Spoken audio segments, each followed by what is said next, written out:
ഇന്നത്തെ വിഷയം തന്നിരിക്കുന്നത് സൂക്ഷ്മ ശരീരവുമായി ബന്ധപ്പെട്ട കാര്യങ്ങളാണ്. അതായത് സ്ട്രെസ്, ആൻസൈറ്റി, ഡിപ്രഷൻ. ഇപ്പൊ സൂക്ഷ്മ ശരീരം എന്ന് പറയുന്നത് മനസ്സും ബുദ്ധിയും ചേർന്നതാണ്.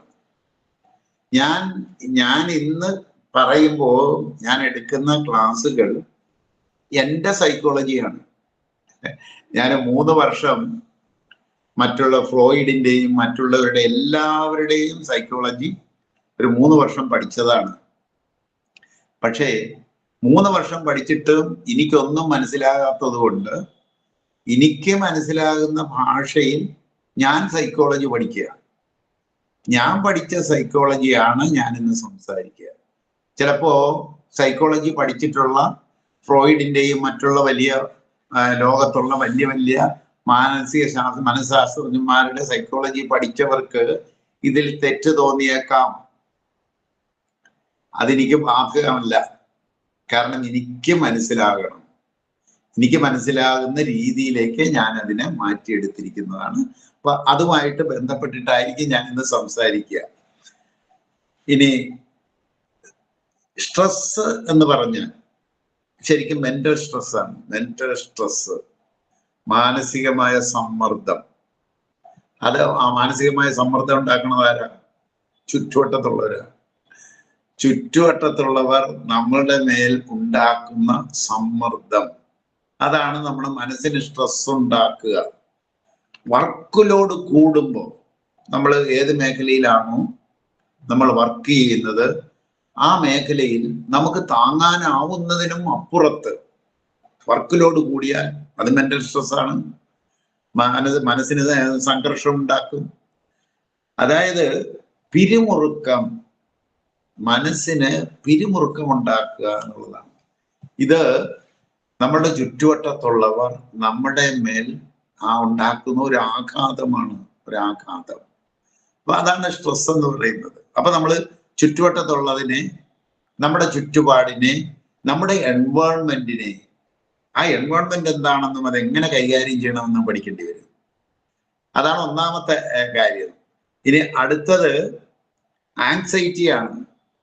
ആങ്സൈറ്റി എന്ന് പറഞ്ഞാല് ആശങ്കയാണ്. ആശങ്ക, സംശയം, ഭാവി എന്തായി തീരും, ശരിയാകുമോ തെറ്റാകുമോ എന്നുള്ളതിനെ പറ്റിയുള്ള ഒരു ഭയം, എവിടെ ചെന്നെത്തും എന്നുള്ള ഒരു ഭയം ആണ് ഈ ആങ്സൈറ്റി എന്ന് പറയുന്നത്. ഒരു ഉദ്വേഗം, അങ്ങനെയാണ് മലയാളത്തിൽ പറയുന്ന സാധനം.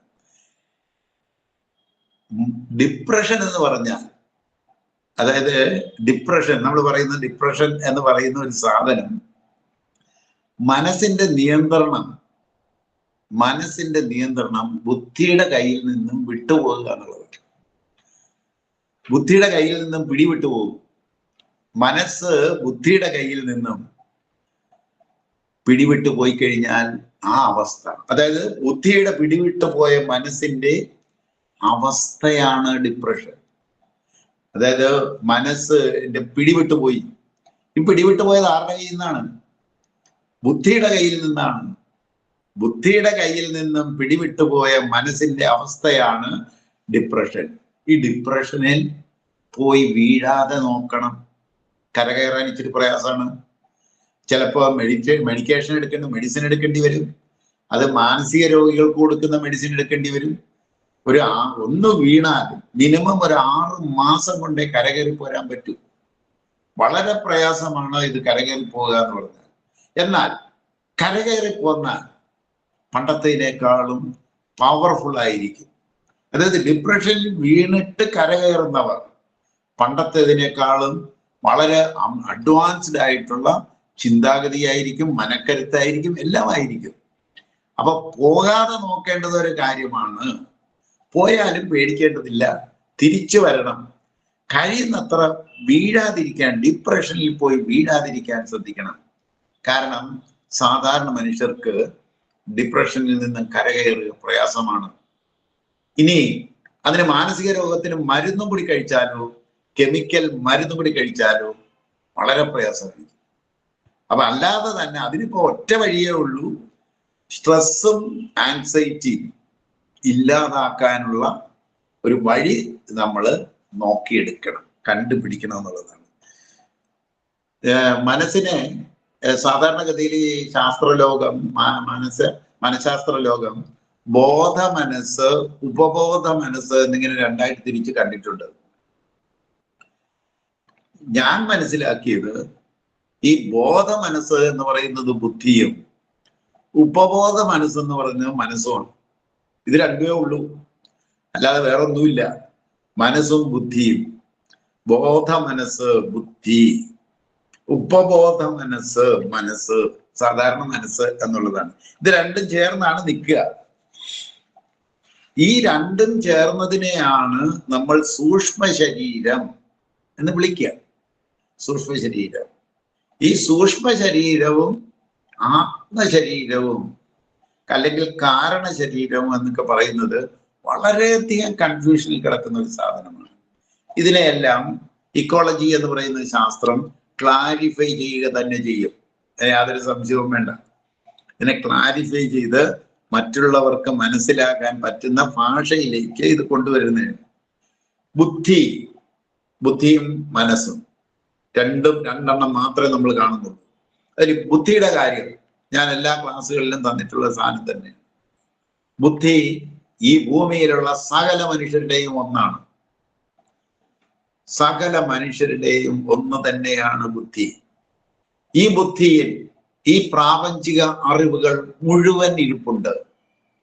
അതായത് എല്ലാവരുടെയും ഉള്ളിൽ എല്ലാ അറിവുകളും ഉണ്ട്. അത് അവരുടെ ബുദ്ധിയിലാണ് ഇരിക്കുന്നത്. നമ്മളൊരു പ്രാർത്ഥന ചൊല്ലി, ബോധമാണ് ഈശ്വരൻ, ബുദ്ധിയുടേതാണ് ബോധമാണ് ഈശ്വരൻ, ജ്ഞാനമാണ് ഈശ്വരൻ, അറിവ്. അപ്പൊ ബുദ്ധി എന്ന് പറഞ്ഞാൽ എന്തായിരിക്കും എന്നാണ് നമ്മൾ ചിന്തിക്കേണ്ടത്. ബുദ്ധി എന്ന് പറഞ്ഞാൽ നമ്മുടെ ഉള്ളിലും ഒരു ബുദ്ധി ഉണ്ട് എന്ന് നമുക്കറിയാം. ആ ബുദ്ധി എന്ന് പറഞ്ഞാൽ എന്തായിരിക്കാം എന്നുള്ളത്. ബുദ്ധി എന്ന് പറഞ്ഞാൽ ഈശ്വരൻ തന്നെയാണ്. അതുകൊണ്ടാണ് ബോധമാണ് ഈശ്വരൻ, ജ്ഞാനമാണ് ഈശ്വരൻ എന്ന് നമ്മുടെ ഈശ്വര സങ്കല്പത്തിൽ ഉൾപ്പെടുത്തിയത് തന്നെ. അപ്പൊ ഈ നമ്മളുടെ ഈശ്വരൻ എന്ന് പറയുന്നത് ബുദ്ധിയാണ്. അപ്പൊ നമ്മുടെ ഉള്ളിൽ അത് ഉണ്ട്. നമ്മുടെ ഉള്ളിൽ അതിൻ്റെ സ്ഥാനം നെറ്റിത്തടമാണ്, പൊട്ടുകുത്തുന്ന ഇടമാണ്. അതാണ് ബുദ്ധി കേന്ദ്രം എന്ന് പറയുമ്പോൾ നമ്മുടെ ഉള്ളിലെ ഈ ഭൂമിയിലെ സകല മനുഷ്യരുടെയും ഉള്ളിലിരിക്കുന്ന ഈശ്വരാംശത്തിന്റെ ഇരിപ്പിടം എന്ന് പറയുന്നത് ആ പൊട്ടുകുത്തുന്ന ഇടമാണ് നെറ്റിത്തടത്തിൽ. അപ്പൊ ഈശ്വരൻ എവിടെ ഇരിക്കുന്നു? ബോധത്തിനുള്ളിൽ, ബുദ്ധിയുടെ ഉള്ളിൽ, ബോധത്തിന്റെ ഉള്ളിൽ, നമ്മുടെ നെറ്റിത്തടത്തിലാണ് ഇരിക്കുന്നത്. ഈശ്വരന്റെ സ്ഥാനം അതായത് കൊണ്ടാണ് നമ്മൾ ആ സ്ഥാനത്തിന് ഒരു പേര് കൊടുത്തത്, സന്നിധാനം എന്ന് പേര് കൊടുത്തത്. ഈശ്വരൻ ഇരിക്കുന്ന ഇടത്തിന്റെ പേരാണ് സന്നിധാനം. അപ്പൊ നമ്മള് സാധാരണഗതിയിൽ പറയുന്ന കാര്യമുണ്ട്, സന്നിധാന ധ്യാനം എന്നൊക്കെ പറയുന്നതിന് കാരണം എന്താണ്? അപ്പൊ സന്നിധാനം ദാനം ചെയ്യുക എന്ന് പറഞ്ഞാൽ ബുദ്ധിയുമായി മനസ്സ് ലയിക്കാൻ വേണ്ടി എന്ന് പറഞ്ഞാൽ ഈശ്വരനുമായി ലയിക്കാനാണ് ഈ പറയണത്. നമ്മുടെ ഉള്ളിലുള്ള ഈശ്വരനുമായി ലയിക്കുക. ഇതെല്ലാവരിലും ഉള്ളതല്ലേ? എല്ലാവരിലും ഉള്ളതാണ്. ഈശ്വരൻ എല്ലാം അറിയില്ലേ?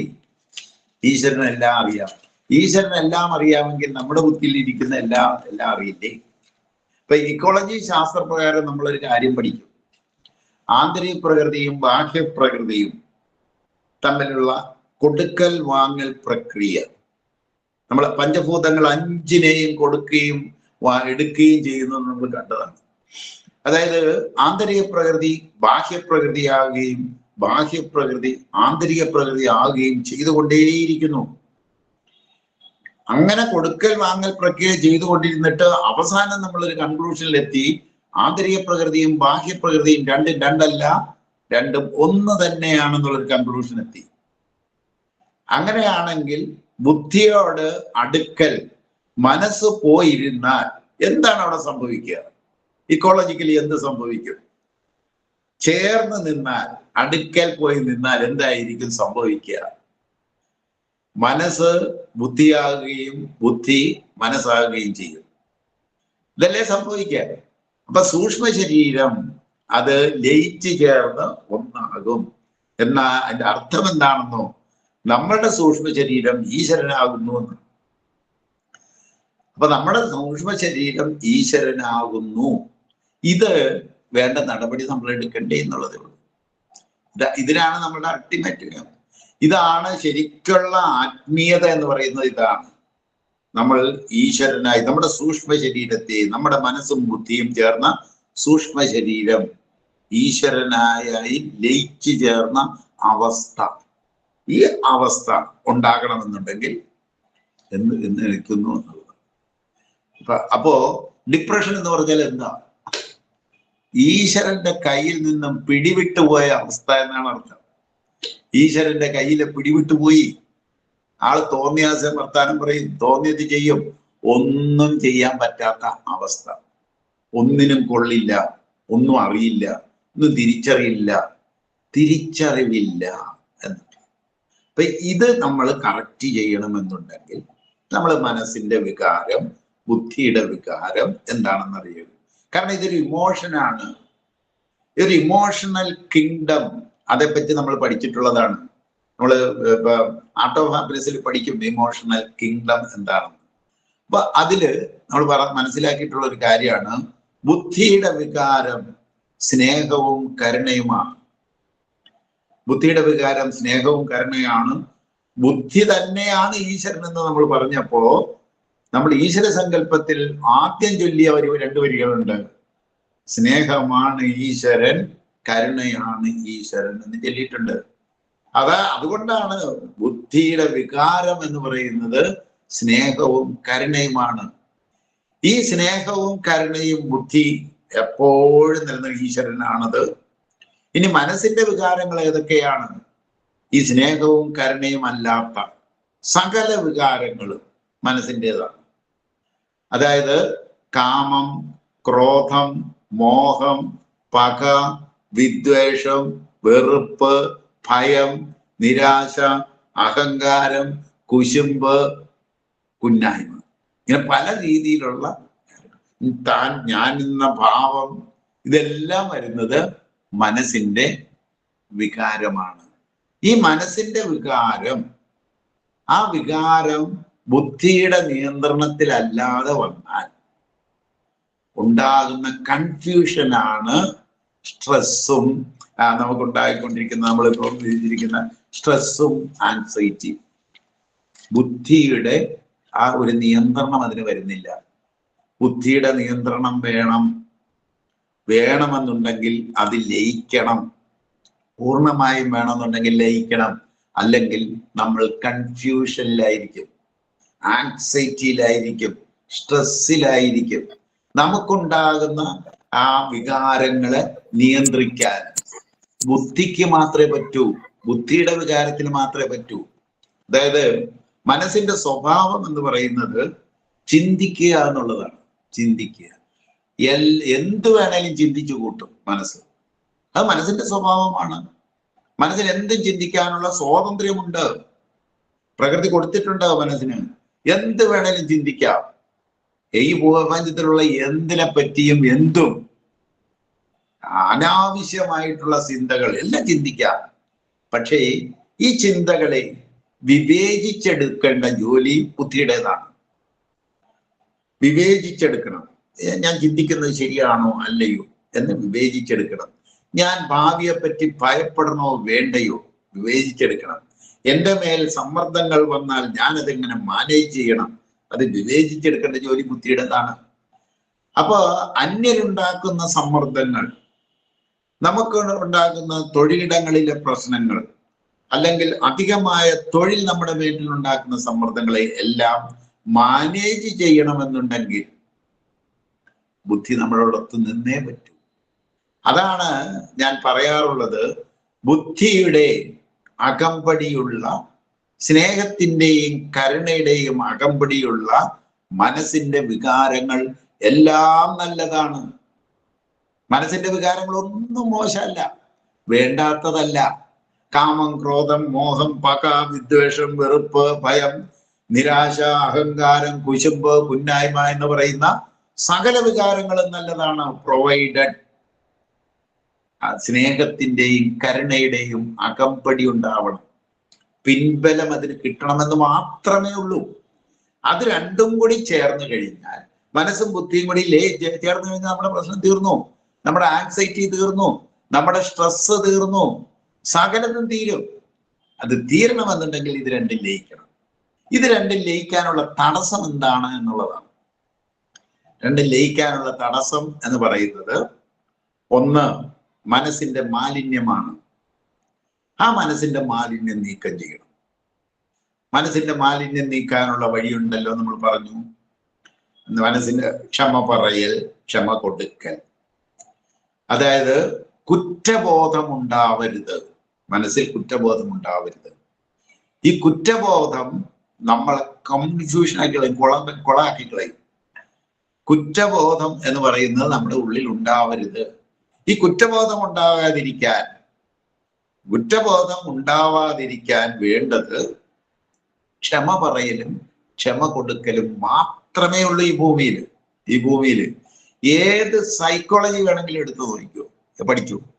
ക്ഷമ കൊടുത്തും ക്ഷമ പറഞ്ഞും അല്ലാതെ മനസ്സിലെ കുറ്റബോധത്തെ നമുക്ക്, അതൊരു മനസ്സിന്റെ വലിയ മാലിന്യമാണ്, അതിനെ ഒഴിവാക്കാനാവില്ല.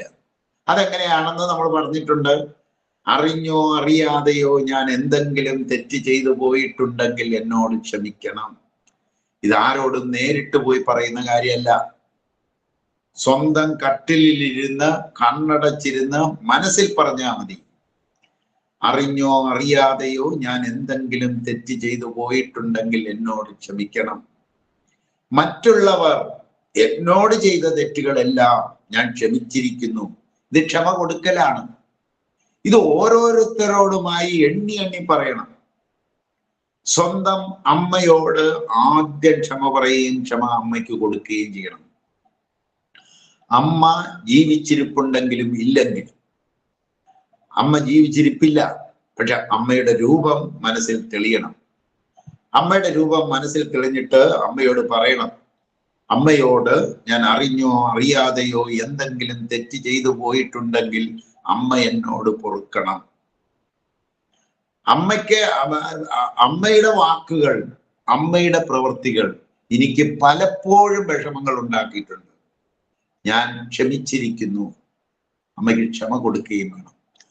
അപ്പൊ അമ്മ ഇതേ വാചകങ്ങൾ അച്ഛനോട് പറയണം, ഭർത്താവിനോട് ഭാര്യ പറയണം, ഭാര്യയോട് ഭർത്താവ് പറയണം, മക്കളോട് പറയണം, സ്വന്തക്കാരോട് പറയണം, ബന്ധുക്കാരോട് പറയണം, സുഹൃത്തുക്കളോട് പറയണം, വിരോധികളോടും പറയണം. ഒരു വിരോധിയും നമ്മുടെ മനസ്സിൽ കുടിയിരിക്കരുത്, ചേക്കേറിയിരിക്കരുത്. ആ വിരോധി അറിയ പോലും വേണ്ട, വിരോധിയോട് നേരിട്ട് പറയണ്ട, വിരോധിയെ അറിയിക്കേണ്ടതില്ല.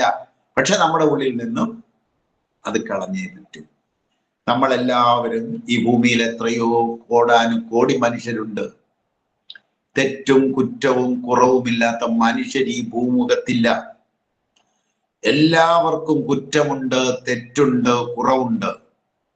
അപ്പൊ ക്ഷമ പറഞ്ഞും ക്ഷമ കൊടുത്തുവേ നമുക്ക് ഒരു സാമൂഹ്യ ജീവിയായി മുന്നോട്ട് പോകാൻ പറ്റൂ. അതിനാണ് മനസ്സുകൊണ്ട് കൂടെ ചെയ്തു വരുമ്പോൾ പതുക്കെ പതുക്കെ നമ്മൾ അവരോട് പൊറുക്കും. ഇതാണ് മനസ്സ് ശുദ്ധമാക്കാനുള്ള ആദ്യത്തെ വഴി അതാണ്. അപ്പൊ ഇത് സാധാരണ എല്ലാ മനുഷ്യർക്കും ചെയ്യാൻ പറ്റുന്ന ഒരു കാര്യമാണ്. ചിലരോടുള്ള വൈരാഗ്യം ഉണ്ടാകും. പക്ഷേ ഇത് വെച്ചുണ്ട് ഉള്ളിൽ നടന്നാൽ അതിന്റെ ക്ഷീണം നമുക്കാണെന്ന് മനസ്സിലാക്കണം. അതായത് ഭയമില്ലാത്ത മനസ്സിന്, കുറ്റബോധമില്ലാത്ത മനസ്സിന്, വിദ്വേഷവും വെറുപ്പുമില്ലാത്ത മനസ്സിന് ശരീരത്തെ നന്നായി കൊണ്ടു നടക്കാൻ അറിയാം. അപ്പൊ ഇതൊഴിവാക്കാൻ വേണ്ടിയിട്ടാണ് നമ്മൾ ക്ഷമ പറയലും ക്ഷമ കൊടുക്കലും ചെയ്യുക എന്നുള്ളത്. അപ്പൊ സ്നേഹവും കരുണയും വാങ്ങിയെടുക്കണം. ആദ്യം വേണ്ടത് ക്ഷമ പറഞ്ഞും ക്ഷമ കൊടുത്തും മനസ്സിനെ ശുദ്ധമാക്കുക എന്നുള്ളതാണ്. മനസ്സിനെ ശുദ്ധമാക്കിയാൽ മാത്രം പോരാ, മനസ്സിന് കരുത്ത് കൊടുക്കണം. മനസ്സിന് കരുത്ത് കൊടുക്കണമെന്നുണ്ടെങ്കിൽ അന്നം കറക്റ്റ് ചെയ്യണം. അന്നം അന്നം എന്താണെന്ന് എല്ലാവർക്കും അറിയാം. ആകാശം, അഗ്നി, വായു, വെള്ളം, ഭൂമി, പഞ്ചഭൂതങ്ങൾ 5ഉം അന്നമാണ്.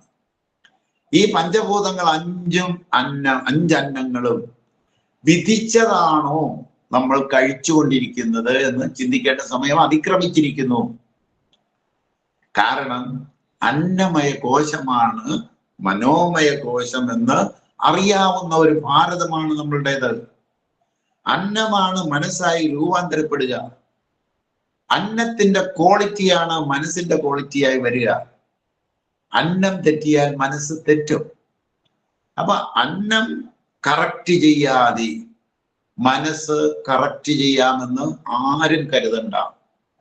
അന്നം കറക്റ്റ് ചെയ്യണം. അന്നം കറക്റ്റ് ചെയ്യാൻ ഇന്ന് ഭാരതം നിർദ്ദേശിക്കുന്നത് നല്ല ഭക്ഷണം, വെജിറ്റേറിയൻ നല്ല ഭക്ഷണം എന്നുള്ളതാണ്. അത് പോരാ എന്ന് ഇക്കോളജി പറഞ്ഞു തരുന്നു. വെജിറ്റേറിയൻ ഭക്ഷണമല്ല. അതുകൊണ്ട് മാത്രം നമ്മളുടെ മനസ്സിനെ കരുത്തുറ്റതാക്കാൻ പറ്റില്ല. വിധിച്ച അന്നത്തിലേക്ക് പോകേണ്ടതുണ്ട്. അപ്പോൾ മാത്രമേ ശരിയായ ഒരു മനസ്സ്, തെളിമയുള്ള ഒരു മനസ്സ്, എല്ലാം മനസ്സിലാകുന്ന മനസ്സ്, ബുദ്ധിയുമായി ലയിക്കാൻ അനുയോജ്യമായ മനസ്സായി അത് മാറുകയുള്ളൂ. ഇതിന് ശേഷം മനസ്സും ബുദ്ധിയും കൂടി ലയിക്കാനുള്ള ധ്യാനം ചെയ്താൽ ലയിക്കൂ. അപ്പോഴേ ലയിക്കൂ. അപ്പോ സാധാരണഗതിയില് മനസ്സിന്റെ മാലിന്യം നമ്മൾ മാറ്റണം. മനസ്സിന്റെ മാലിന്യം മാറ്റിയിട്ട് മനസ്സ് കരുത്തുറ്റതാക്കണം. അതിനുശേഷം മനസ്സ് വിശാലമാക്കണം. മനസ്സ് വിശാലമാകുമ്പോൾ അതിന്റെ വലിപ്പം കൂടും, കരുത്ത് അതിനോടൊപ്പം അതനുസരിച്ച് അതിന്റെ കരുത്തും കൂടും. വിശാലമാക്കാനാണ് വീണ്ടും നമ്മൾ ധ്യാനത്തിലേക്ക് വരിക. ഇതിന് ധ്യാനം വേണം. സന്നിധാന ധ്യാനം ചെയ്ത് മനോബുദ്ധി ലയം സംഭവിച്ചതിന് ശേഷം മനോബുദ്ധി ലയം സംഭവിച്ച സൂക്ഷ്മ ശരീരത്തെ എക്സ്പാൻഡ് ചെയ്യണം. പ്രപഞ്ചത്തോളം എക്സ്പാൻഡ് ചെയ്യണം. സമയമെടുത്ത് ചെയ്യേണ്ട ഒരു ക്രിയയാണ്. ആ ഒരു കരുത്തുള്ള മനസ്സിന് എവിടെയാണ് സ്ട്രെസ്, എവിടെയാണ് ആങ്സൈറ്റി? ഞാൻ ഈശ്വരനാണ് ആയിത്തീരുന്നതായി തിരിച്ചറിഞ്ഞാൽ ഒരു മനുഷ്യൻ ഇതുണ്ടാവില്ല. അവൻ ഡിപ്രഷനിൽ പോയില്ല. എവിടെയാണ് ഡിപ്രഷൻ? പിന്നെ അവൻ തന്നെയാണ് ഈശ്വരൻ എന്ന് പറയുന്ന ബോധത്തിലേക്ക് അവൻ എത്തപ്പെടുന്നു. സകല അറിവുകളും മനസ്സിലിരിപ്പുണ്ട്, ബുദ്ധിയിലിരിപ്പുണ്ട്. ബുദ്ധിയിലിരിക്കുന്ന അറിവുകൾ മുഴുവൻ മനസ്സിൽ വന്നു കഴിഞ്ഞാൽ, മനസ്സും ബുദ്ധിയും തമ്മിൽ ലയിച്ചു കഴിഞ്ഞാൽ, എന്ന് പറഞ്ഞാൽ ഈശ്വരനും നമ്മളുമായി, നമ്മുടെ മനസ്സുമായി ലയിച്ചു കഴിഞ്ഞാൽ പിന്നെ എവിടെയാണ് പേടി? എന്തിനാണ് ആശങ്ക? എന്തിനാണ് ഭയം? അതുകൊണ്ടാണ് പറയുക, ഭയമില്ലാത്ത മനസ്സ്, ഭയമില്ലാത്ത പ്രകൃതി നിയമാനുസൃതമായ പ്രവൃത്തിക്ക് കായിക കരുത്തുണ്ട്, മാന്ത്രിക ശക്തിയുണ്ട്, മാനസികമായ കരുത്തുണ്ട്, അപൂർവ സിദ്ധികളും കിട്ടും. അതിന് സിദ്ധി വാങ്ങാൻ വേണ്ടിയിട്ടല്ല ഇത്. മനുഷ്യന്റെ സ്വാഭാവികത അതാണ്. ആ സ്വാഭാവികതയിലേക്കാണ് മനുഷ്യൻ വരേണ്ടത്. എന്ന് പറഞ്ഞാൽ മനുഷ്യനാകണമെന്നുണ്ടെങ്കിൽ അവന്റെ മനസ്സ് ശരിയാകണം. മനസ്സ് നന്നായാലേ മനുഷ്യൻ നന്നാവൂ. മനസ്സ് നന്നാകണമെന്നുണ്ടെങ്കിൽ മനസ്സിന്റെ മാലിന്യം കളയണം, മനസ്സിനെ കരുത്തുറ്റതാക്കണം, മനസ്സിനെ വിശാലമാക്കണം. ഇത് മൂന്നും ചെയ്താലാണ് മനസ്സ് നന്നാകുക. മനസ്സ് നന്നായാൽ മനുഷ്യൻ നന്നാകും. മനുഷ്യൻ നന്നാകണമെന്നുണ്ടെങ്കിൽ അന്നവും നന്നാകണം. അന്നം നന്നാകണമെന്നുണ്ടെങ്കിൽ കൃഷി നന്നാകണം. കൃഷി ശരിയായ വഴിയിലേക്ക് പോകണം. അവിടെയാണ് ഭാരതത്തിന്റെ അതായത് ഒരു ഭക്ഷണക്രമത്തിൽ കാതലായ മാറ്റം വരേണ്ട സമയം കഴിഞ്ഞിരിക്കുന്നു. കാതലായ മാറ്റം കഴിഞ്ഞു. അന്നപ്രാശം ഇപ്പോഴും ഭാരതത്തിൽ ചോറൂണാണ്. ചോറൂണ് വിധിച്ച അന്നമേ അല്ലത്. പ്രകൃതി വിധിച്ച അന്നമേ അല്ലത്. പ്രകൃതി വിധിച്ച അന്നത്തിലേക്ക് അന്നപ്രാശം ചോട് വെച്ചേ പറ്റൂ. അതിലേക്ക് എത്തപ്പെട്ടേ പറ്റൂ. അല്ലെങ്കിൽ നമ്മൾ വീണ്ടും പിന്നോക്കം പോയിക്കൊണ്ടേയിരിക്കും. ഇതാണ് ഡിപ്രഷൻ. ഇതിന് എന്താണ് പരിഹാരം? മനസ്സ് ശുദ്ധമാക്കുക, ധ്യാനം ചെയ്യുക. മനസ്സിന്റെ ആവശ്യം എന്താണ്? മനസ്സിന്റെ ആവശ്യം അംഗീകാരമാണ്. അംഗീകാരം. ഞാൻ അംഗീകരിക്കപ്പെടണം എന്നുള്ളതാണ് മനസ്സിന്റെ ആവശ്യം. എല്ലാവരുടെയും മനസ്സിന്റെ ആവശ്യം അതാണ്. ഉണർന്നിരിക്കുന്ന 18 മണിക്കൂറും നമ്മൾ ചെയ്യുന്ന ജോലികൾ മുഴുവൻ ഈ അംഗീകാരം നേടിയെടുക്കാനാണ്. എന്ത് ചെയ്താലും ശരി, കാശുണ്ടാക്കിയാലും അധികാരം പിടിച്ചു പറ്റിയാലും ശരി, വളരെ പ്രസിദ്ധനായി തീരുക, ഞാൻ അംഗീകരിക്കപ്പെടുക, സമൂഹം എന്നെ അംഗീകരിക്കണം. അതായത് ശരീരത്തിനൊരു വിശപ്പുണ്ട്. ശരീരത്തിനൊരു വിശപ്പുണ്ട് എന്ന് എല്ലാവർക്കും അറിയാം. ആ വിശപ്പ് രാവിലെ കഴിച്ചാൽ മാത്രം തീരുന്ന ഒന്നല്ല. ഉച്ചയ്ക്ക് വിശക്കും, വൈകുന്നേരവും വിശക്കും, നാളെയും വിശക്കും, എന്നും വിശക്കും. വിശക്കുമ്പോഴൊക്കെ ഭക്ഷണം കിട്ടുകയും വേണം. ഇതേമാതിരി മനസ്സിനൊരു വിശപ്പുണ്ട്. അതിനെ വിശപ്പെന്നല്ല വിളിക്കുക, മനസ്സിന്റെ ദാഹം എന്നാണ് വിളിക്കുക. മനസ്സിന്റെ ദാഹം. മനസ്സിന്റെ ദാഹം എന്ന് പറയുന്നത് അംഗീകരിക്കപ്പെടുക എന്നുള്ളത് തന്നെയാണ്. അംഗീകരിക്കപ്പെടണം, മറ്റുള്ളവരിൽ നിന്നും അംഗീകാരം നേടണമെന്നാണ് നമ്മളുടെ ഇന്നത്തെ മനസ്സ് കൊതിക്കുന്നത്, ആഗ്രഹിക്കുന്നത്, ആവശ്യപതാണ്. എന്നാൽ നമ്മൾ ഈശ്വരന്റെ അംഗീകാരം മേടിച്ചെടുക്കണം. അതായത് അംഗീകാരം ഉള്ളിൽ തന്നെ കിട്ടണം. നമ്മുടെ ഉള്ളിൽ തന്നെ അംഗീകാരം കിട്ടണം. ഉള്ളിൽ തന്നെ അംഗീകാരം കിട്ടി കിട്ടി കിട്ടി കൂടി വരുമ്പോൾ പുറമേ നിന്നുമുള്ള അംഗീകാരം വരികയോ വരാതിരിക്കുകയോ ചെയ്താലും ഒരു ചുക്കും സംഭവിക്കില്ല. അംഗീകാരം നമുക്ക് കിട്ടണം. അംഗീകാരം കിട്ടണം. എവിടുന്ന്? ആദ്യം ഉള്ളിൽ നിന്നും അംഗീകാരം കിട്ടണം. ആ അംഗീകാരം വേണമെന്നുണ്ടെങ്കിൽ ബുദ്ധിയുമായി ലയിക്കണം. ബുദ്ധിക്ക് വേണ്ടത് ആദരവാണ്. അപ്പോ ബുദ്ധി ഈശ്വരനാണ്. ഈശ്വരന് ആദരവ് കൊടുക്കണം. ഈശ്വര വിശ്വാസം വേണമെന്ന് സാരം. വേറെ കാര്യമൊന്നുമില്ല. ഈശ്വര വിശ്വാസം വേണം. ഇനി ഈശ്വര വിശ്വാസം ഇല്ലാത്തവരുണ്ട് ഇവിടെ. ഈശ്വര വിശ്വാസം, വിശ്വാസം സങ്കല്പമാണ്, സ്വപ്നമാണ്. ഈശ്വരൻ ഇല്ല എന്ന് പറയുന്നതും ഒരു വിശ്വാസമാണ്, നിരീശ്വര വിശ്വാസമാണത്. അപ്പൊ നമുക്ക് 2 തരത്തിലുള്ള വിശ്വാസമുണ്ട്. ഈശ്വര വിശ്വാസമുണ്ട്, നിരീശ്വര വിശ്വാസവുമുണ്ട്. ഇത് 2 വിശ്വാസം തന്നെയാണ്. ഈ 2 വിശ്വാസങ്ങളും വിശ്വാസങ്ങളിൽ തന്നെ നിന്നാൽ അത് അന്ധവിശ്വാസത്തിലേക്ക് കൂപ്പുകുത്തും. ഈശ്വരൻ ഉണ്ട് എന്ന് വിശ്വസിക്കുന്നവർ ഉണ്ടോ എന്നും, ഇല്ല എന്ന് വിശ്വസിക്കുന്നവർ ഇല്ലേ എന്നും അന്വേഷിക്കണം. അന്വേഷണം സയൻസ് ആണ്, ശാസ്ത്രമാണത്. സയൻസ്, അന്വേഷണം സയൻസ് ആണ്. അപ്പോ നമ്മൾ ഈശ്വരനെ അന്വേഷിച്ചു. എങ്ങനെ? ഈശ്വരനൊരു സങ്കല്പം കൊടുത്തു. ഈശ്വരനൊരു സങ്കല്പം കൊടുത്തു. ഈശ്വരനെ പ്രീതിപ്പെടുത്താനായിട്ട് എന്നെ നേരായ വഴിയിൽ നടത്തണം എന്നൊക്കെ പ്രാർത്ഥിച്ചു. ഒരു പ്രാർത്ഥന കൊടുത്തു പ്രീതിപ്പെടുത്താൻ. അവസാനം നമ്മൾ ഈശ്വരനെ കണ്ടെത്തുകയാണ്. എന്ത്? നമ്മുടെ ഉള്ളിലിരിക്കുന്ന ഈശ്വരാംശം എന്ന് പറയുന്നത് നമ്മുടെ ബുദ്ധി തന്നെയാണ്.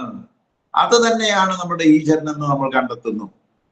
നമ്മളുടെ ഈശ്വരനുമായി നമ്മൾ ലയിക്കണ്ടേ? നമ്മുടെ മനസ്സ് ലയിക്കണ്ടേ? മനസ്സ് ലയിക്കണം. മനസ്സ് ലയിക്കാനുള്ള വഴി എന്താണെന്ന് നമ്മൾ നോക്കണം. അതിലാണ് നമ്മൾ സന്നിധാന ധ്യാനം വെച്ചത്.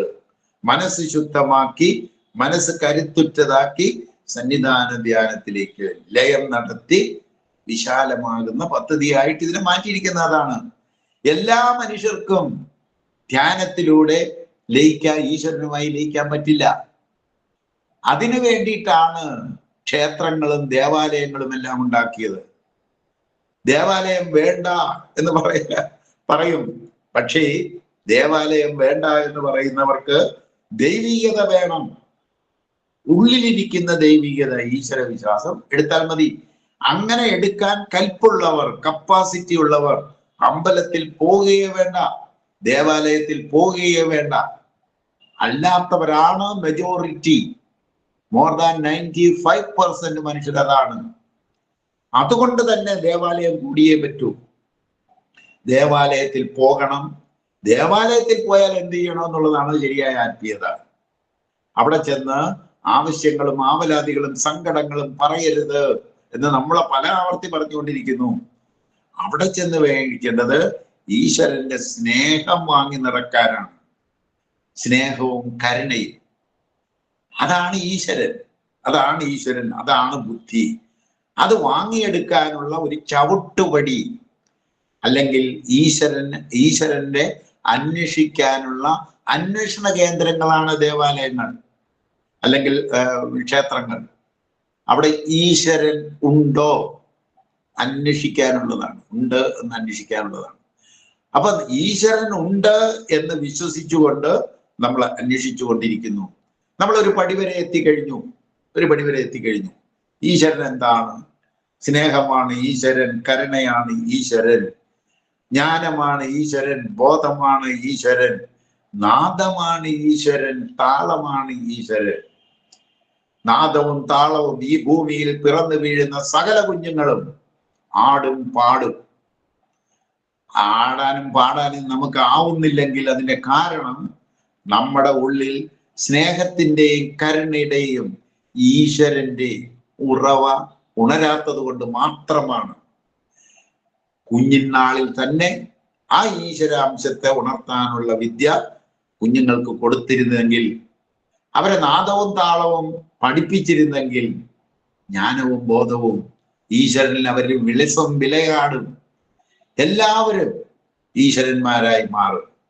ഈശ്വരന്മാരാകുക എന്ന് പറയുന്നതാണ് ഡിവൈൻ. മനുഷ്യന്റെ അടുത്ത എവല്യൂഷൻ ഡിവൈൻ ഹ്യൂമൻ ബീയിങ് ആണ്. അപ്പൊ ഡിവൈൻ ഹ്യൂമൻ ബീയിങ്ങിലേക്ക് നമ്മളെ കയറ്റിക്കൊണ്ടുവരണം.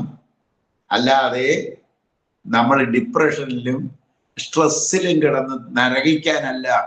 അതുകൊണ്ടാണ് നമ്മൾ ആർട്ട് ഓഫ് ഹാപ്പിനെസ് എന്ന് പറഞ്ഞൊരു കോഴ്സ് തന്നെ യൂണിവേഴ്സിറ്റി തലത്തിൽ തുടങ്ങിയത്. ഇന്ത്യയിൽ ആദ്യമായിരിക്കും അത്. ഇന്ത്യയിൽ ആദ്യമായി ഒരു യൂണിവേഴ്സിറ്റി ഒരു സർട്ടിഫിക്കറ്റ് കോഴ്സ് സ്കൂളിൽ പോകാത്തവർക്ക് പോലും പഠിക്കാൻ വേണ്ടി തുടങ്ങിയിരിക്കുന്നുണ്ട്. സ്കൂളിൽ പോണമെന്ന് പോകാത്തവർക്കും പഠിക്കാം. ഏജ് പ്രശ്നമല്ല, ക്വാളിഫിക്കേഷൻ പ്രശ്നമല്ലാത്തൊരു കോഴ്സ് ഒരു യൂണിവേഴ്സിറ്റിയിൽ ആർട്ട് ഓഫ് ഹാപ്പിനെസ് എന്ന് പറഞ്ഞു പറഞ്ഞിരിക്കുന്നത്. ആനന്ദമാണ് സകല മനുഷ്യരുടെയും ആഗ്രഹം. ഈ ഭൂമിയിലെ സകലർക്കും വേണ്ടത് ആനന്ദമാണ്. ആ ആനന്ദം എങ്ങനെ ആർജിക്കാമെന്ന് ഒരു എഡ്യൂക്കേഷൻ സിസ്റ്റത്തിലും ഇല്ല. ഈ ഭൂമിയിലെ സകല മനുഷ്യരുടെയും അഭിലാഷം ആനന്ദിക്കാനാണ്. ആനന്ദിക്കാനും ആനന്ദിപ്പിക്കാനുമായാണ് നമ്മൾ ഈ ഭൂമിയിൽ എല്ലാവരും ജന്മമെടുത്തത്. ഈ ഭൂമിയിൽ എല്ലാവരും ജന്മമെടുത്തത് ഡിവൈനായിട്ടാണ്. ഈ ഭൂമിയിൽ പിറക്കുന്ന സകല കുഞ്ഞുങ്ങളും ഡിവൈനാണ്. അത് ആരുടെ കുഞ്ഞായാലും ശരി, പണ്ഡിതന്റേതായാലും ശരി, പാമരന്റേതായാലും ശരി, ആരുടെ കുഞ്ഞായാലും ശരി, ഈ ഭൂമിയിൽ പിറക്കുന്ന സകല കുഞ്ഞുങ്ങളും ഡിവൈനാണ്. അവർ വളർന്ന് വലുതാകുമ്പോൾ ഡിവൈൻ അല്ലാതായി തീരുന്നുവെങ്കിൽ അതിന്റെ ഉത്തരവാദിത്വം നമ്മുടേതാണ്. തെറ്റുപറ്റിയത് നമുക്കാണ്, മുതിർന്ന തലമുറയ്ക്കാണ്. അവർക്ക് നാം നൽകിയ അന്നവും എഡ്യൂക്കേഷനും വിജ്ഞാനവും തെറ്റിപ്പോയി. നമ്മൾ കൊടുത്തിരിക്കുന്ന അവർക്ക് കൊടുത്ത ജ്ഞാനം തെറ്റിപ്പോയി. ജ്ഞാനം എന്ന പേരിൽ നമ്മൾ ആരൊക്കെയോ എഴുതി വെച്ച മണ്ടരുത്തങ്ങളെ കാണാതെ പഠിപ്പിക്കുന്നതായി പോയി ഈ വിദ്യാഭ്യാസം. അവന്റെ ജ്ഞാനം ഉണർത്താൻ ഉള്ള ഒരു വിദ്യാഭ്യാസം, വിജ്ഞാന വിദ്യാഭ്യാസം നമ്മൾ അവർക്ക് കൊടുത്തില്ല. നാളിതുവരെ നമ്മൾ ഈ മനുഷ്യർക്ക് കൊടുത്തുകൊണ്ടിരിക്കുന്നത് കേവല വിദ്യാഭ്യാസമാണ്. ഒരു തൊഴിലിനായിട്ടുള്ള ഒരു വിദ്യാഭ്യാസം, വരുമാന മാർഗം എന്നോണം പഠിപ്പിക്കുന്ന വിദ്യാഭ്യാസം വെറും കേവല വിദ്യാഭ്യാസമാണ്. അവിടെ വിജ്ഞാനം കിട്ടില്ല. നമുക്ക് വിജ്ഞാന വിദ്യാഭ്യാസം കൊടുക്കണം. അവൻ ആരാണ് എന്ന് അവനെ തിരിച്ചറിയിക്കണം. അവന്റെ ബുദ്ധി എന്താണ്, അവന്റെ മനസ്സെന്താണ്, അവന്റെ കർമ്മം എന്താണ്, അവന്റെ ധർമ്മം എന്താണ് എന്ന് അവനെ ബോധ്യപ്പെടുത്തി കൊടുക്കുന്ന വിദ്യാഭ്യാസം നമുക്കില്ലാതെ പോയി. സ്വാതന്ത്ര്യം കിട്ടിയിട്ടും അത് കിട്ടിയില്ല. ഇനി പതുക്കെ പതുക്കെ നമുക്കത് കിട്ടിയേ പറ്റൂ. ഇപ്പോൾ അതിനൊരു പ്രതീക്ഷ നൽകുന്ന ഗവൺമെന്റ് ആണ് ഭാരതം ഭരിക്കുന്നത്. ഇനി യാതൊരു സംശയമില്ല, എനിക്ക് പറയാൻ മടിയില്ല. കാരണം അതിന് ഉതകുന്ന തരത്തിലുള്ള ചുവടുവെപ്പുകൾ അവർ നടത്തിക്കൊണ്ടിരിക്കുന്നു. ഇതാണോ വേണ്ടത്? ഇതായിരുന്നു നമുക്ക് വേണ്ടിയിരുന്നത്? അതിനെ എതിർക്കുന്നവരുണ്ടാവാം. അമ്പലം പൊളിച്ചു കളയണം, വിഗ്രഹം തച്ചുടക്കണം എന്ന് പറയുന്നവരുണ്ടാവാം. എന്താണ് ആ വിഗ്രഹം, എന്താണ് ദേവാലയം എന്ന് തിരിച്ചറിയാത്തത് കൊണ്ട്, അവനവൻ തിരിച്ചറിയാത്തത് കൊണ്ട് പറ്റുന്ന അബദ്ധങ്ങൾ മാത്രമാണത്. നമുക്ക് നല്ല സന്തോഷത്തോടെ, ആനന്ദത്തോടെ, ആഘോഷത്തോടെ ജീവിക്കേണ്ട ഒരു ഭൂമിയാണിത്. അങ്ങനെ ജീവിക്കാൻ പറ്റുന്ന ഒരിടമാണിത്. അതിനുള്ള എല്ലാ റിസോഴ്സും നമുക്കുണ്ട്. പക്ഷേ ആ റിസോഴ്സിനെ വേണ്ട രീതിയിൽ നമ്മൾ കൈകാര്യം ചെയ്യുന്നില്ല എന്ന് മാത്രം. അപ്പൊ ഇത് മനസ്സിലാക്കി വലിയൊരു സബ്ജക്റ്റ്, അർച്ചന എപ്പോഴും തരുന്ന സബ്ജക്റ്റ്, ഇതെന്ന് ഒരിക്കലും തീരാത്ത, പഠിച്ചാലും തീരാത്ത സബ്ജക്റ്റാണ് തരിക. അപ്പൊ നമുക്ക് ഭൗതിക ശരീരം, നമ്മളുടെ ഭൗതിക ശരീരം, ആ ഭൗതിക ശരീരത്തെ പറ്റി പഠിക്കാനാണ് നമ്മൾ ശ്രമിച്ചുകൊണ്ടിരിക്കുക. സാധ്യമല്ല. ഭൗതിക ശരീരം എന്ന് പറയുന്നത് വിശ്വം താനീ ശരീരം, അതായത് വിശ്വം എന്ന് പറയുന്ന ഈ പ്രപഞ്ചത്തിന്റെ ഒരു ചെറു പതിപ്പാണ് ഓരോ ശരീരവും. ആ മനുഷ്യ ശരീരത്തിലെ 53 ട്രില്യൺ കോശങ്ങളാണ്. ഈ ഓരോ കോശവും ഓരോ ശരീരത്തിന്റെ ചെറുപതിപ്പാണ് എന്ന് പറഞ്ഞാൽ, നമ്മുടെ ഉള്ളിലെ ശരീരത്തിന്റെ ഓരോ കോശത്തിലും വായുണ്ട്, വയറുണ്ട്, കൈയുണ്ട്, കാലുണ്ട്, ഹൃദയമുണ്ട്, മനസ്സുണ്ട്, ബുദ്ധിയുണ്ട്, ആത്മാവുമുണ്ട്. അതായത് ഓരോ കോശവും ഈ പ്രപഞ്ചത്തിന്റെ ഒരു ചെറുപതിപ്പാണ്. ഇതെങ്ങനെയാണ് പഠിച്ചു തീർക്കുക? അനാട്ടമിയും ഫിസിയോളജിയും നാം ഇന്ന് സ്കൂളുകളിൽ കുട്ടികളെ കൊണ്ട് പഠിപ്പിക്കുന്നത് വെറുതെയാണ്. വെള്ളത്തിൽ വരച്ച വര പോലെയുള്ളത്, ഒരു ചുക്കും മനസ്സിലാവില്ലാതെ. പഠിച്ചിട്ട് കാര്യമില്ല. പഠിച്ചാലും എത്ര ആയുസ് പഠിച്ചാലും അത് തീരില്ലതാനും. കാരണം പ്രപഞ്ചം അത്രമാത്രം വലുതല്ലേ, വിശാലമായ ഒന്നല്ലേ, അത് നമുക്ക് മനസ്സിലാക്കാൻ പറ്റില്ല. എന്നാൽ സൂക്ഷ്മ ശരീരത്തെ പറ്റി നമുക്ക് മനസ്സിലാക്കാൻ പറ്റും. എളുപ്പമാണ്. ആ സൂക്ഷ്മ ശരീരം എങ്ങനെ ശുദ്ധമാക്കി എടുക്കണം, ഒരു സ്ട്രെസ് ഇല്ലാതെ, ഒരു അങ്കലാപ്പുമില്ലാതെ, ഒരു ആശങ്കയുമില്ലാതെ എങ്ങനെ ആഘോഷത്തോടെ ജീവിക്കാം എന്ന് പറയുന്നത് സൈക്കോളജിക്കലാണ്, സൂക്ഷ്മ ശരീരത്തിൻ്റെതാണ്. ആ സൂക്ഷ്മ ശരീരത്തെ ലയിപ്പിക്കാനും മനസ്സിനെ ശുദ്ധമാക്കി ഇതെല്ലാം ചേടിയെടുക്കാനും എളുപ്പമായ കാര്യമാണ്. എല്ലാവർക്കും സാധിക്കുന്ന കാര്യമേ ഉള്ളൂ. അല്ലാതെ ഇത് ആർക്കും സാധിക്കാത്ത കാര്യമല്ല. ആർക്കെങ്കിലും ഏതെങ്കിലും ഒരാൾക്ക് സിദ്ധി പോലെ കിട്ടേണ്ട ഒരു കാര്യമല്ല ഇത്. നമ്മുടെ സൈക്കോളജി വളരെയധികം കോംപ്ലിക്കേറ്റഡ് ആക്കി കളഞ്ഞിരിക്കുന്നു. അതിൽ നിന്ന് നമുക്ക് മോചനം കിട്ടിയേ പറ്റൂ. മനുഷ്യര് സമാധാനത്തോടെ ഇവിടെ ജീവിക്കണമെന്നുണ്ടെങ്കിൽ സൈക്കോളജി എന്ന് പറയുന്ന സബ്ജക്റ്റ് വേറൊരു തലത്തിലേക്ക് കൊണ്ടുവന്നേ പറ്റൂ.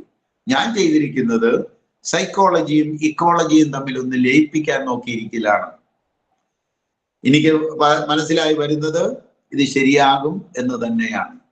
ശരിയാകും, മനസ്സിലാക്കാൻ ബുദ്ധിമുട്ടില്ല. എല്ലാവരുടെയും ശരീരത്തിനുള്ളിൽ എല്ലാവരിലും ഈശ്വരാംശമുണ്ടെന്ന് നമുക്കറിയാം. പക്ഷെ അതെന്താണ്, അതെവിടെ ഇരിക്കുന്നു, അതെങ്ങനെ അനുഭവിക്കാൻ പറ്റും എന്ന് നമുക്ക് പറഞ്ഞു തരില്ല. അതുകൊണ്ടാണ് ഈ ഒരു നിലപാടിലേക്ക്, ഈ ഒരു വിശദീകരണത്തിലേക്ക് ഞാൻ എത്തപ്പെടേണ്ടി വന്നത്. ഇനി നമുക്ക് സംശയങ്ങൾ ചോദിക്കാം. ഇതിനകത്ത് ഇതൊരു വലിയ സബ്ജക്റ്റാണ്, സൈക്കോളജി വലിയ സബ്ജക്റ്റാണ്. പരമാവധി സിംപ്ലിഫൈ ചെയ്ത് കൊണ്ടുപോകാനാണ് ഞാൻ ശ്രമിക്കുന്നത്. ഇനി എന്തെങ്കിലും ഇതിനെ സംശയങ്ങൾ ചോദിക്കാം. സാറേ, ഒരാള് ചോദിച്ചിരിക്കുന്ന ഒരു സംശയമുണ്ട്.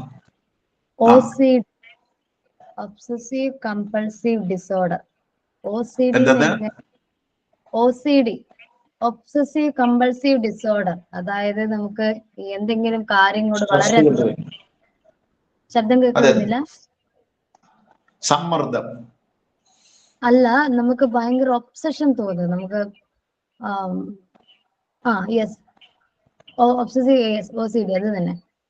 അപ്പൊ അത് നമുക്ക് എങ്ങനെ സംശയങ്ങള്, അത് ശരിയാകുമോ ശരിയാകില്ലേ എന്നുള്ള സംശയങ്ങള്, അല്ലെങ്കിൽ സമ്മർദ്ദങ്ങള്, നമ്മുടെ മേലുണ്ടാക്കുന്ന സമ്മർദ്ദങ്ങള്, ഇതൊക്കെ മാറണമെന്നുണ്ടെങ്കിൽ ആദ്യം നമ്മൾ ആരാണെന്ന് നമ്മൾ അറിയണം. മനസ്സിലായില്ലേ? നമ്മുടെ സൂക്ഷ്മ ശരീരത്തെ പറ്റി അറിഞ്ഞാൽ മാറും. കാരണം റിയാലിറ്റി, യാഥാർത്ഥ്യം നമ്മൾ അനുഭവിച്ചു തുടങ്ങി കഴിയുമ്പോൾ ഇതൊന്നും ഒരു പ്രശ്നമായി വരില്ല. നമ്മുടെ മുന്നിലുള്ള പ്രശ്നങ്ങളൊന്നും പ്രശ്നങ്ങളല്ല എന്നപ്പോൾ മനസ്സിലാവും. അത് മാറ്റി ഇത് പോയി ഡിപ്രഷനിൽ വീണിട്ട് കിടന്നാൽ പിന്നെ പറ്റില്ല. ഡിപ്രഷനിൽ വീണ് കഴിഞ്ഞാൽ ഇച്ചിരി പ്രയാസമാണ് അത് കരകയറി വരിക. കരകയറി വന്നാൽ നല്ലതുമാണ്. അപ്പൊ അതിനു മുമ്പ് സ്ട്രെസ് ഒരുപാടുണ്ട്. ആ സ്ട്രെസ് എങ്ങനെ ഒഴിവാക്കാം എന്നുള്ളതാണ്. ഈ സ്ട്രെസ് ഉണ്ടാകുന്ന സമ്മർദ്ദങ്ങളാണ്, പുറമേ നിന്നുള്ള സമ്മർദ്ദങ്ങൾ കൊണ്ടാണ്, നമ്മുടെ ജോലിഭാരം കൂടിയിട്ടാണ്. നമ്മളുടെ ജോലിഭാരം കൂടിയാൽ നമ്മുടെ ഭൗതിക ശരീരത്തിനെ ടൈം ആൻഡ് സ്പേസ് മാനേജ്മെന്റിലൂടെ കവർ ചെയ്യാൻ പറ്റുമോ എന്ന് നോക്കുക. അങ്ങനെ മാറ്റിയെടുക്കാം. ബുദ്ധിപൂർവമുള്ള ഇടപെടലിലൂടെ ഇത് ഓവർകം ചെയ്യാൻ പറ്റും. അതിന് ബുദ്ധി നമ്മളോട് ചേരണ്ടേ, ബുദ്ധി പറഞ്ഞു തരണ്ടേ, ബുദ്ധി പറഞ്ഞു തരണമെന്നുണ്ടെങ്കിൽ ബുദ്ധിയെടുക്കെ ചെല്ലണമെങ്കിൽ ആദരവോടെ ചെല്ലണം. അവിടെ പോയി, അതായത് കാര്യം ഇത്രയേ ഉള്ളൂ. ആദ്യമായി നമ്മൾ അറിയേണ്ടത് നമുക്കൊന്നും അറിയില്ല, നമുക്കൊരു ചുക്കും അറിയില്ല എന്നറിയുന്നതാണ് ഏറ്റവും വലിയ അറിവ്. അങ്ങനെ അറിഞ്ഞു കഴിഞ്ഞിട്ട് ലളിതമായി വളരെ ആദരവോടെ, ആരാധന ഭാവത്തോടെ നമ്മൾ അതിനെ സമീപിക്കണം. പ്രകൃതിയെ സമീപിക്കേണ്ട രീതി അതല്ലേ? എന്താണ് പറഞ്ഞ ഒബ്സഷൻ? എനിക്ക് മനസ്സിലായില്ലേ? എനിക്ക് മലയാളം സാറേ, ഒബ്സസീവ് കമ്പൾസീവ് ഡിസോർഡർ എന്ന് പറഞ്ഞാൽ ആ വ്യക്തിക്ക് എന്തെങ്കിലും ഒരു പ്രത്യേക ചിട്ടകൾ ഉണ്ടായിരിക്കും, ഭയങ്കര നിർബന്ധങ്ങൾ ഉണ്ടായിരിക്കും. അപ്പൊ അതിൽ തരി പോലും മാറ്റാൻ പാടില്ല. മാറിക്കഴിഞ്ഞാൽ വളരെയധികം ദേഷ്യം വരികയും പൊട്ടിത്തെറിക്കുകയും പല രീതിയിലുള്ള റിയാക്ഷനുകൾ ഉണ്ടാവുകയും ചെയ്യും. അപ്പൊ ഇത് എല്ലാ കാര്യത്തിലും അപ്ലൈഡ് ആണ്. അതോ OCD എന്നാണ് അതിന് പറയുന്നത്. അപ്പൊ അങ്ങനെയുള്ള ഒരു അവസ്ഥയെ എങ്ങനെ ഹാൻഡിൽ ചെയ്യണം, അത് മാറാൻ എന്ത് ചെയ്യണം എന്നാണ് ഫസ്റ്റ് ക്വസ്റ്റ്യൻ വേണ്ടത്. അതിന് നമ്മളുടെ വഴികൾ തന്നെ ഇതിനുള്ളൊരു സൊല്യൂഷൻ ഉള്ളൂ. മനസ്സിലെ മാലിന്യങ്ങൾ കളയുക. പിടികിട്ടിയല്ലോ? മനസ്സിന്റെ മാലിന്യങ്ങൾ കളഞ്ഞിട്ട് മനസ്സിനെ കരുത്തുറ്റതാക്കാനായിട്ട് അന്നം കറക്റ്റ് ചെയ്യുക. അതിനാണ് പണ്ട് കാലത്ത് ഉപവാസവും വ്രതങ്ങളും ഒക്കെ വെച്ചിരുന്നത്. അന്നം കറക്റ്റ് ചെയ്ത് ശരീരം മനസ്സും ശുദ്ധമാക്കാൻ വേണ്ടി വെച്ചിരുന്ന ഒരു സാധനമാണിത്. അന്നം കറക്റ്റ് ചെയ്യുക. അതായത് മനസ്സ് ശുദ്ധമാക്കി അന്നം കറക്റ്റ് ചെയ്ത് ധ്യാനം ചെയ്യുകയും നമ്മുടെ ഈ ഭൂമിയിലെ ധർമ്മം എന്താണെന്ന് മനസ്സിലാക്കുകയും ചെയ്യുക. എന്താണ് നമ്മളുടെ ഈ ധർമ്മം, ഈ ഭൂമിയിലെ ധർമ്മം? അവന്റെ സ്വധർമ്മം സീഡ് ഡിസ്ട്രിബ്യൂഷൻ ആണ്. അവനത് പാലിക്കുന്നുണ്ടോ ഇല്ലയോ എന്ന് നോക്കേണ്ടതുണ്ട്. രണ്ടാമത്തെ നമ്മുടെ ധർമ്മം എന്ന് പറയുന്നത് കുലധർമ്മമാണ്. കുലധർമ്മം എന്ന് പറയുമ്പോൾ അനന്തര തലമുറയെ സൃഷ്ടിക്കലും നമ്മളെക്കാൾ മെച്ചപ്പെടുത്തലുമാണ്. ഇപ്പോ ചിലരെന്നോട് പറഞ്ഞു, ഞങ്ങൾക്ക് കല്യാണമേ വേണ്ട എന്ന് പറഞ്ഞ് നടക്കുന്ന പെൺകുട്ടികൾ, പ്രത്യേകിച്ച് പെൺകുട്ടികൾ, കല്യാണം വേണ്ട എന്ന് പറഞ്ഞ് നടക്കുന്ന പെൺകുട്ടികൾ, അവരറിയേണ്ട ഒരു കാര്യം, അവരുടെ കുലധർമ്മം എന്ത് എന്ന് അവരറിഞ്ഞിരിക്കണം. അവരുടെ സ്വധർമ്മം എന്ത് എന്ന് അവരറിഞ്ഞിരിക്കണം. അറിയാതെ പഠിച്ച് നല്ല ജോലിയിൽ ഇരിക്കുന്നവനാണോ ഈ ഭൂമിയിലേക്ക് വന്നത്? അച്ഛനും അമ്മയും അങ്ങനെ തീരുമാനിച്ചിരുന്നെങ്കിൽ നമുക്ക് പഠിക്കാൻ പറ്റുമായിരുന്നോ? ഈ ഭൂമിയിലേക്ക് വരാൻ പറ്റുമായിരുന്നോ? വരില്ലായിരുന്നല്ലോ. സ്വന്തം അച്ഛനും അമ്മയും കുലധർമ്മം പാലിച്ചത് കൊണ്ടാണ് നമ്മൾ ഇവിടെ അവതരിച്ചിരിക്കുന്നത് എന്ന് മനസ്സിലാക്കണം.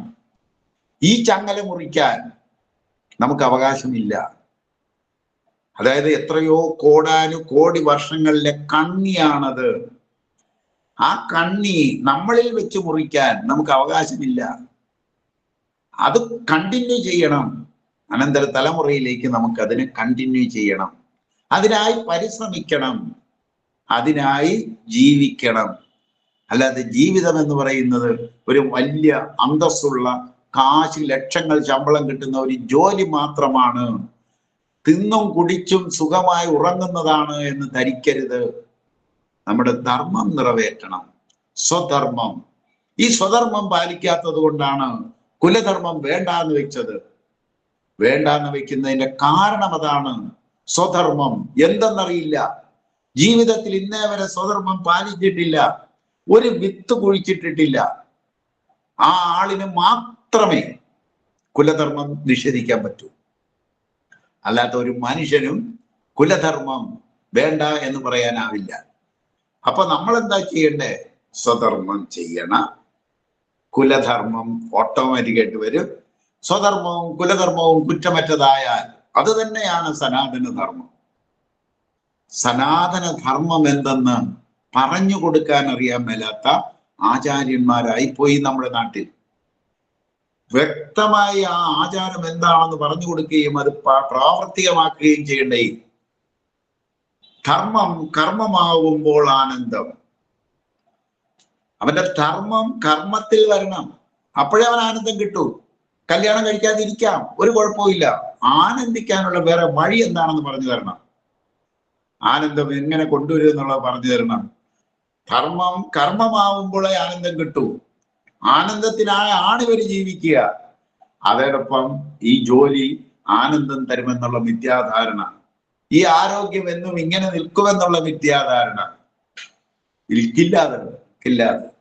അതായത് നമ്മള് ഒരു സന്ദിഗ്ധ ഘട്ടത്തിൽ പോയി വീണിട്ടില്ല. വീഴാത്തവരിക്കുമ്പോൾ എല്ലാം ശരിയാകുമെന്ന് തോന്നും. എപ്പോഴാണ് ഈശ്വര വിശ്വാസമൊക്കെ വരിക? അതായത് നമുക്ക് ഒരു അന്തരാള ഘട്ടത്തിൽ പോയി വീഴുമ്പോൾ, നമുക്കൊന്നും നിസ്സഹായ അവസ്ഥയിൽ പോയി വീഴുമ്പോഴാണ് നമ്മൾ ആരാണെന്ന് നമുക്ക് മനസ്സിലാവുക. അത് വീഴുകയും ചെയ്യും എല്ലാവരും. ഒരു നിസ്സഹായ അവസ്ഥ, ഒന്നും ചെയ്യാൻ പറ്റാതെ അന്തം വിട്ട് നിൽക്കുന്ന ഒരവസ്ഥ ഉണ്ടാവും. അതൊരിക്കൽ സംഭവിച്ചു കഴിഞ്ഞാൽ സംഗതി ക്ലിയറാണ്. അപ്പോഴാണ് ഞാൻ ആരാണ്, ഞാൻ ആരുമല്ലല്ലോ എന്നുള്ള ഒരു തോന്നൽ അവിടെ വരിക.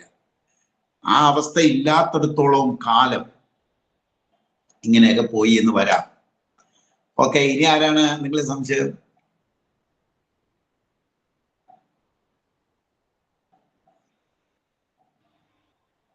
സംശയമുള്ളവർ മൈക്ക് ഓൺ ചെയ്തിട്ട് ചോദിക്കണം കേട്ടോ. ക്യാമറ ഓൺ ചെയ്തിട്ട് ചോദിച്ചത് നന്നായിരുന്നു. ആര്? ആർക്കും സംശയം? മാമയ്ക്കൊരു സംശയം ചോദിക്കാനില്ലേ?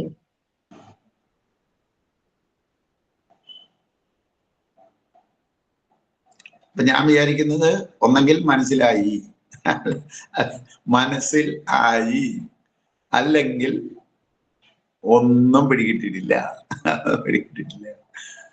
ഓക്കെ, കുഴപ്പമില്ല. ഒന്ന് ശ്രമിച്ചു നോക്ക്. ഈ വഴിയിൽ ഒന്ന് ശ്രമിച്ചു നോക്ക്. നമ്മുടെ ഉള്ളിലുള്ള ഈശ്വരാംശം എന്ന് പറയുന്നത് നമ്മുടെ ബുദ്ധി തന്നെയാണ്. നമ്മുടെ ബുദ്ധിക്ക് ഒരു തകരാറ്. നമ്മൾ മണ്ടൻ, ബുദ്ധിയില്ലാത്തവരെന്നൊക്കെ എല്ലാവരും വിളിച്ചെന്നിരിക്കും. അത് ശരിയല്ല. എല്ലാവരുടെയും ബുദ്ധി ഒന്നാണ്.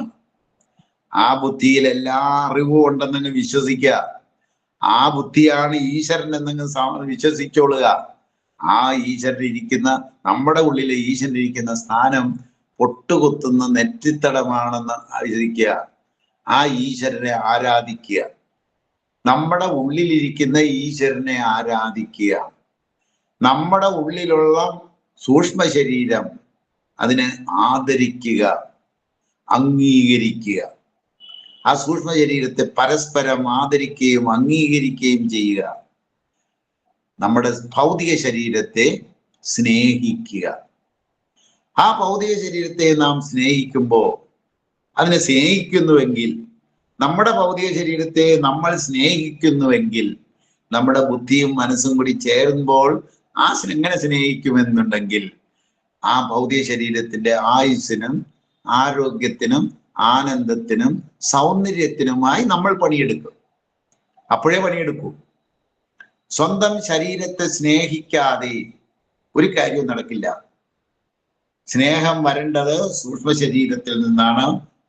ബുദ്ധിയിൽ നിന്ന് മനസ്സിലേക്ക് വരണം, മനസ്സിൽ നിന്നും ശരീരത്തിലേക്ക് വരണം. സ്വന്തം ശരീരത്തെ സ്നേഹിക്കാതെ കള്ളു കുടിച്ച് കരള് കളയുന്ന മനുഷ്യർ ബുദ്ധിശൂന്യരാണ്. ബുദ്ധിയിൽ അറിവ് മനസ്സിലേക്ക് വന്നിട്ടില്ല. ശരീരം നശിപ്പിക്കുന്നവർ ബുദ്ധിയില്ലാത്തവരാണ് എന്ന് പറഞ്ഞാൽ ബുദ്ധിയില്ലായ്മയല്ല, ബുദ്ധിയിലെ അറിവ് മനസ്സിലേക്ക് വരാത്തവരാണ്. ശരി തെറ്റുകൾ വിവേചിച്ചറിയാൻ പറ്റാത്തത് ബുദ്ധിയിലിരിക്കുന്ന അറിവ് മനസ്സിലേക്ക് വരാത്തത് കൊണ്ടാണ്. ഒരാളുടെ ശരി തന്നെ ആയിരിക്കില്ല മറ്റുള്ള ശരി എന്നൊക്കെ പറയാറുണ്ട്. അങ്ങനെയല്ല, ശരി ഒന്നേ ഉള്ളൂ, ശരി ഒന്നേ ഉള്ളൂ. അർത്ഥസത്യം, സത്യം ഒന്നേ ഉള്ളൂ. അർത്ഥസത്യം, പാതി സത്യം എന്നൊന്നില്ല. പാതി സത്യം എന്ന് പറഞ്ഞാൽ അത് അസത്യം തന്നെയാണ്, കള്ളത്തരം തന്നെയാണ്. അപ്പൊ സത്യം ഒന്നേ ഉള്ളൂ, ശരി ഒന്നേ ഉള്ളൂ. ആ ശരി ഏതാണ് തെറ്റേതാണ് എന്ന് നമുക്ക് വിവേചിച്ചറിയണമെന്നുണ്ടെങ്കിൽ വിവേചനം ബുദ്ധിയുടേതാണ്, മനസ്സിൻ്റെതല്ല. തോന്നിയത് പോലെ ചെയ്യുന്നത് മനസ്സിന്റെ ജോലിയാണ്. മനസ്സാണ് തോന്നിയത് പോലെ ചെയ്യണേ. അങ്ങനെ ചെയ്യുമ്പോൾ നമുക്ക് മനസ്സിൽ തോന്നിയത് പോലെ ചെയ്യാം. തോന്നിയത് പോലെ ചെയ്യുമ്പോൾ അടി കിട്ടുമെങ്കിൽ, അതായത് നമുക്ക് കിട്ടുന്ന സങ്കടങ്ങളാണെങ്കിൽ, നമ്മളുടെ പ്രവൃത്തി കൊണ്ട് നമുക്ക് തന്നെ സങ്കടമാണ് കിട്ടുന്നതെങ്കിൽ മനസ്സിലാക്കിക്കൊള്ളൂ, ബുദ്ധിയില്ല, ബുദ്ധിപൂർവമല്ല അത് ചെയ്തത്. മനസ്സിലായില്ലേ? ബുദ്ധിയോട് അന്വേഷിക്കാതെ തോന്നിയത് ചെയ്തുകൊണ്ടാണ് അടി കിട്ടിയെന്ന് മനസ്സിലാക്കിയാൽ മതി. അല്ല, വേറെ കാര്യമൊന്നുമില്ല. ചെയ്യുന്നത് ശരിയാണെങ്കിൽ മുന്നോട്ട് സന്തോഷത്തോടെ പോയിക്കൊണ്ടിരിക്കും. അപ്പോ നമ്മൾ ചെയ്യുന്നതെല്ലാം സങ്കടത്തിലാണ് കലാശിക്കുന്നതെങ്കിൽ ഒരു കാര്യം മനസ്സിലാക്കുക, എന്തോ തിരുത്താനുണ്ട് എന്ന് നമ്മൾ മനസ്സിലാക്കുക.